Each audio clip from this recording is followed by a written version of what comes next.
Bonjour à toutes et à tous, permettez-moi d'ouvrir cette revue par une note lumineuse et inspirante. Hommage à Mamadou Diallo qui vient de réaliser ce que beaucoup rêvent de tenter, une thèse de doctorat d'état en pharmacie, brillamment soutenue, couronnée avec la mention très honorable, avec les félicitations du jury. Mamadou Diallo n'a pas seulement soutenu une thèse, il a administré une ordonnance de rigueur scientifique, prescrit une dose massive de travail et validé sans effet secondaire des années de sacrifice.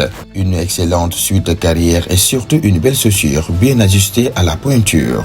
Mercredi 4 février, Demba Diémé se prépare. Que cela se fasse sous le sceau de la paix, de la sérénité et des bénédictions. Sur ces notes d'excellence, de foi et d'amour assumés, ouvrons maintenant la grande porte de l'actualité nationale, car le Sénégal, lui, n'a pas encore fini de nous parler. Place à la revue de presse. C'est parti. Hey, Tchinudem.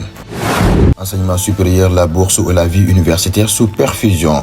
Ouvrons le bal pour ce qu'il fait trembler les campus. C'est le sujet brûlant du jour, unanimement repris par Libération, Point Actu, Vox Populi, LAS, Walf Quotidien, Tribune, Li Quotidien, Critique, Révélation, L'Info, Le Parlement, entre autres. La réforme du paiement des bourses universitaires et surtout la suppression des appels.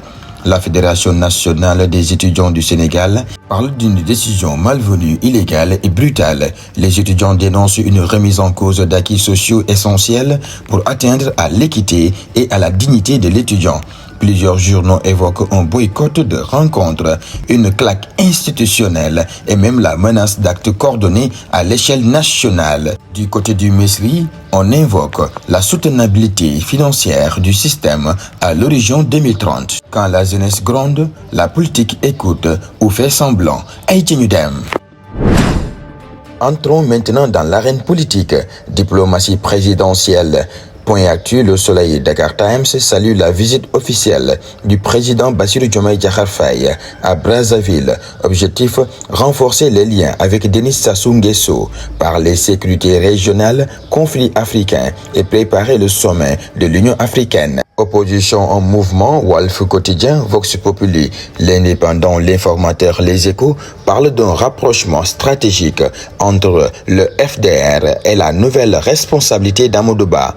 En toile de fond, les élections locales de 2027. Amadou Ba, selon plusieurs titres, sort de son hibernation politique.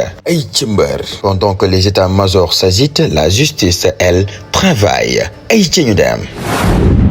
Affaire Doudou Wade, unanimité dans la presse, Libération, Sud Quotidien, Le Quotidien, Yor enquête, Les Échos, le verdict confirme que Doudou Wade a été entendu puis libéré sans charge. Il reste toutefois à la disposition de la justice. Certains journaux comme Yor soulignent un rétropédalage sémantique après des propos jugés explosifs. Les judiciaires et scandales, Source A révèle un détournement de plus de 32 millions de francs CFA à la poste au détriment de retraités.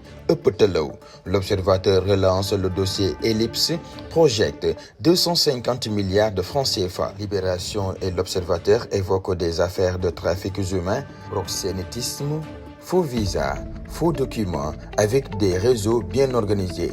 Tchéli, Aïcha, top pleinement. Quand la justice parle, la société écoute, parfois trop tard. Ici, l'actualité serre le cœur. Tribune, Grand Panel, Le Dakarois, L'Indépendant. Plus de 100 jeunes portés disparus en mer dans les tentatives de migration irrégulière. Réumi Quotidien alerte sur une houle dangereuse pour les pêcheurs. Sud Quotidien rappelle les fragilités de l'état civil, socle de l'ordre républicain. Le sport reste le dernier refuge de l'espoir collectif. Aïtien-Udem. On termine fort, très fort. Record Point Actu Sport, la dépêche Grand Panel, Sadio Mané brille avec Al Nassr. But décisif, fierté nationale intacte. Alioune Touré affirme le Sénégal est la meilleure équipe d'Afrique. Mais Sud Quotidien et Le Témoin alertent aussi sur la situation tendue des supporters sénégalais au Maroc, avec des restrictions et des inquiétudes sécuritaires. Limom Bakagne. Enfin, une nation debout est une nation informée. En ce mardi 3 février 2026, la presse sénégalaise nous tend un miroir sans filtre, une jeunesse qui refuse de se taire. Une justice sous les projecteurs, une classe politique en recomposition et des lions qui continuent de nous rassembler. Malgré tout, restons vigilants, critiques mais responsables, informés mais jamais indifférents. et surtout fier d'être sénégalais. C'était la revue de presse du jour par Amadou Bodian. À demain, si Dieu le veut. Hommage à Ali Magadji.